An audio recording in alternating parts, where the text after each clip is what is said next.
When a presidential administration that's an attention hog like this one hosts a landmark event in the East Room of the White House featuring industry titans like Google, Amazon, OpenAI, and Anthropic, it's usually accompanied by a massive media blitz.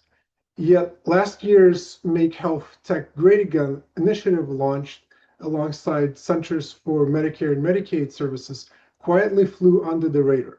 Pledging to modernize data mobility, over 60 healthcare AI and tech organizations gathered to reshape the future of digital health. Notably absent, however, was any representation from patient or consumer rights groups.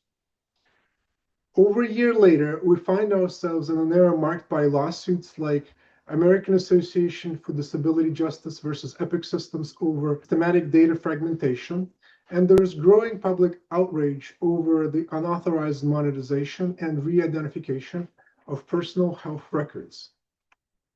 The fact that several of these lawsuits were filed after that meeting is telling.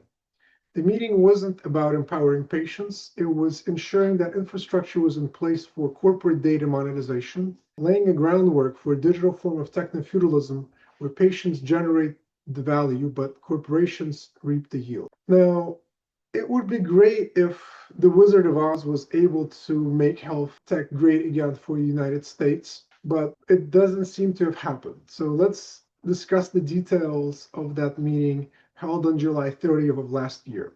As I mentioned, it was held in the East Room of the White House, and it was hosted by President Donald Trump, HHS Secretary Robert Kennedy, and CMS Administrator Dr. Oz. At the meeting, Trump administration and Centers for Medicare and Medicaid Services launched this public-private digital ecosystem initiative. As I mentioned, over 60 healthcare organizations and big tech, Apple, Google, Amazon, OpenAI, Anthropic, pledged support to modernize health data mobility. Now, you would expect a lot of magic from big government and big tech coming together. Unfortunately, it was not to be. The meeting has produced a nice plaque, which reminds me of the diploma handed to the Scarecrow by the Wizard of Oz. Back where I come from, we have universities, seats of great learning, where men go to become great thinkers. And when they come out, they think deep thoughts, and with no more brains than you have. But they have one thing you haven't got, a diploma. Therefore, by virtue of the authority vested in me by the Universitatis Comitiatum e Pluribus Unum, I hereby confer upon you the honorary degree of THD. THD? That's Doctor of Thinkology. Unfortunately, Make Health Tech Great Again appears to have been about as effective as that diploma in impacting UF health information technology sector. So let's review the lawsuit by American Association for Disability Justice against Epic Systems. It was filed more than 9 months after the meeting in the East Room, alleging that Epic Systems might chart electronic portals, fragmented the patient's data, adversely affecting them, specifically people with disability. Here's a quote from their post, that in January, Epic stood beside these hospitals in federal court. Now it's blaming them. Specifically, AADJ served formal preservation of evidence demands on Trinity Health, UMass Memorial Health, Reed Health, and OCHIM. The 4 health organizations are the first tier of an expanding campaign tied to Epic's motion to dismiss the American Association for Disability Justice lawsuit. In it, Epic argues that medical providers and not Epic are responsible for the fragmented patient access systems that millions of Americans struggle to navigate. In other words, Epic is saying that the software that they supply to all of those providers in hospitals in Massachusetts, well, it's the responsibility of those providers to supply this information in a timely way to the patient. Of course, those hospitals can similarly say it's not their primary responsibility either. So clearly, individuals like John Hodges fall through the cracks of the system, where neither the hospitals nor the software providers bear their responsibility. That's why I believe it should be a form of private ownership. However, I have little doubt that Epic System is at fault for treating patients as less important than businesses. As I discussed in the previous video, there are highly efficient B2B aggregators of medical records like Novelon, which can easily assemble these records for almost any citizen if they're required for insurance or billing purposes. This reminds me of the freedom of speech, where the Supreme Court of the United States ultimately elevated corporations to the level of individuals. And now we find ourselves in an absurd situation where corporations have priority access to medical information. So they're treated as more important in terms of facility of accessing electronic medical health records than individuals. Of course, businesses use HIPAA provisions to de-identify data and sell it on the open market. This is what interoperability means for them. Their message, I think, is flawed because it ultimately says, we don't know whose data these are. We found them in some hospital, but now we're selling them. Do me a favor, will you? Taste this. Come on, you won't hurt my feelings. Just give it a... Yeah, there you go. What, too sweet? What is it? I don't know. I found it in one of the labs. Relax. It's just yogurt.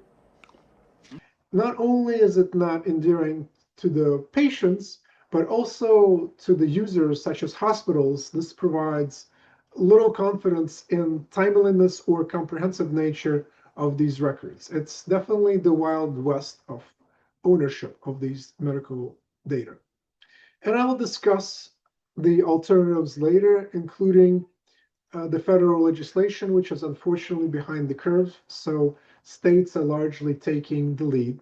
But nobody is really focusing on the fact that it's not just privacy that's at stake, it's property. Let me come back to my own involvement. As I've mentioned, my interest is in trying to help patients to own their medical data. So this is a field in which I try to be aware of.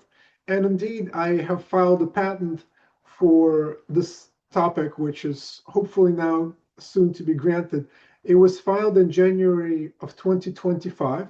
So this meeting at the White House certainly would have been of great interest to me.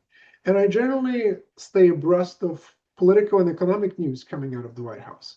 Now, I may have been oblivious, but I think the reason is obvious. This meeting was not well advertised for the public. Why is that so? Considering the subject matter, you would expect the White House to latch on to the message of, look at what we're doing for the American people. It's a perfect platform for a president who craves popularity.